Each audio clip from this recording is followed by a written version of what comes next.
তুফান খুব ভয় পাইছি রে।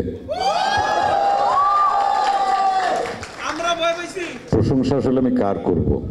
ডিরেক্টরের প্রশংসা করব, প্রডিউসারের প্রশংসা করব, শাকিব খানের প্রশংসা করব, নাকি এখানে রনি আছেন, মিমি, নাবিলা, নাকি আমার প্রশংসা আমি করব?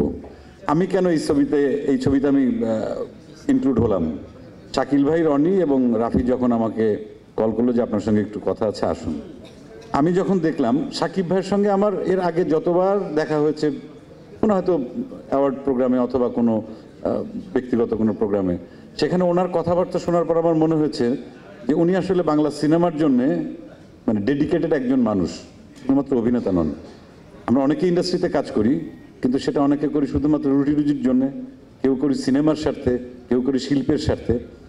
এই মানুষটার সঙ্গে আমার যতবার কথা হয়েছে আমার মনে হয়েছে যে তার যত জনপ্রিয়তা, সর্বোচ্চ জনপ্রিয়তা বাংলাদেশে আছে, এটাকে যদি ঠিকঠাক মতো কাজে লাগানো যায়, আমাদের সিনেমাকে চেঞ্জ করা সম্ভব, আন্তর্জাতিক মানে নেওয়া সম্ভব, এবং আমাদের আন্তর্জাতিক বাজারে আমাদের একটা বিস্তৃতি ঘটানো সম্ভব।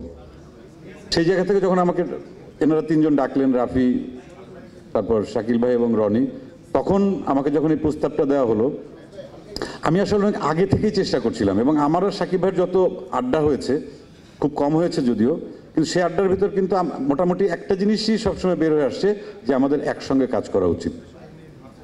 এটা আমারও যেমন বিশ্বাস ছিল, এবং এটা একটা আমার জন্য কি বলবো, আমি বলবো যে একটা সুযোগই, যে দেখি আমরা যদি একসঙ্গে কাজ করে, যদি আমার কিছু দর্শক আছে, তার অনেক দর্শক আছে, বা আমরা একসঙ্গে কাজ করলে পরে যদি অধিকাংশ দর্শককে যদি আমরা সিনেমা হলে আনতে পারি, আমরা নেক্সট টাইমে অনেক বড় বড় বাজেট নিয়ে আমরা বড় বড় ছবি করতে পারবো।